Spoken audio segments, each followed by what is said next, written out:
An important update tonight in the case of Covington Catholic student Nick Sandmann. His lawyers, Lynn Wood and Todd McMurtry, filed their first lawsuit on his behalf against the Washington Post to the tune of $250 million in both compensatory and punitive damages. Now, the complaint argued that the newspaper falsely gave the impression that the 115-pound 16-year-old engaged in acts of racism by swarming Phillips, blocking his exit away from the students, and otherwise engaging in racist misconduct. And that the Post ignored basic journalistic standards because it wanted to advance its well-known and easily documented bias against President Donald J. Trump by impugning individuals perceived to be supporters of the president. The dollar amount sought has some relevance. $250 million was the exact price Jeff Bezos paid for the Washington Post, back when he bought it in 2013. Sandmann's lawyers closed their message with the following: "This is only the beginning." And up next, boy, how much did the Smollett case cost the city of Chicago? Not just monetarily, but in resources that could have been better served out in the community. Well, while total cost and man hours committed will not come out unless Smollett is actually charged, we are told they went well beyond what a comparable investigation of this sort would require normally. And what about the actual crimes committed since Smollett made his claims? These are the stats the police shared with us today. From January 28th, the day before the alleged Smollett incident, through February 17th, Chicago reported 22 murders, 134 instances of criminal sexual assault, 342 robberies, and 288 instances of aggravated battery. And what about the backlog of unsolved murders in the city? Well, back in 2000, the city solved 41% of murders that occurred that year. In 2009, only 30% of murders were solved. Well, by 2017, just 17% of murders were solved. So they got to focus all their resources on fixing that. Joining us now is someone with intimate knowledge of that force, is former Chicago officer Dimitri Roberts. Dimitri, what is the feeling among the Chicago PD, do you think, now, with everything that's happened, all the man hours taken away?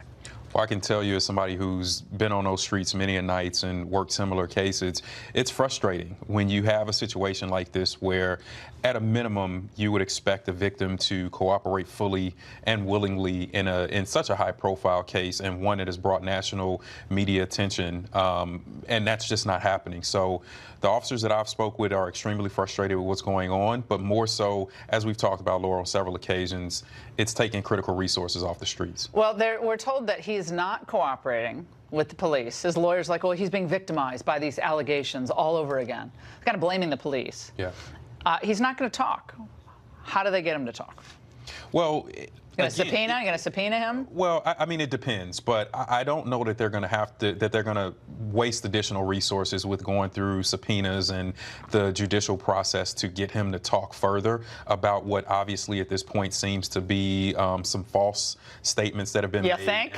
And some events that we already have uncovered to be untrue. So I don't know that they're going to waste more precious resources and money. So just a grand jury charge him?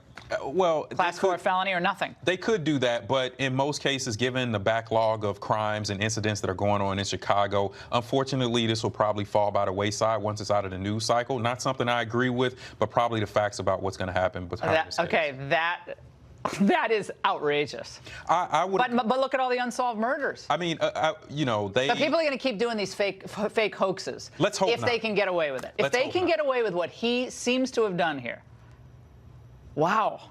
Well, I think that's why we have to bring attention to these things. We have to talk about them in the national media, and we really have to shed light on situations where people are taking such egregious crimes like hate crimes and in a very heated political climate in this country, bringing issues and taking away advocacy around things that should be advocated. Well, Cardi B on Instagram, she said, I don't want to completely blame him because, you know, like somebody that I was talking to, they said police in Chicago are racist. That genius, Cardi B.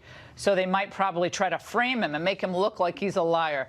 Now, Chicago PD racist, Dimitri? Absolutely not. I'm not a racist. I've served in these communities. I've served my community very well, and most of the officers are doing the same thing. I'm not saying that there aren't some bad apples there, but I think Cardi's B speaking a little bit out of ignorance here, and she needs to give a little more credit to the officers that she may have to call in an instance where she's going to need some help herself. Dimitri, thanks so much. Great analysis. And up next, ISIS brides are regretting their decisions to leave home for the terror paradise of Syria. And the left-wing media is pushing their sob stories in the United States and in the UK. Famed British broadcaster Piers Morgan is here with live reactions. Stay there.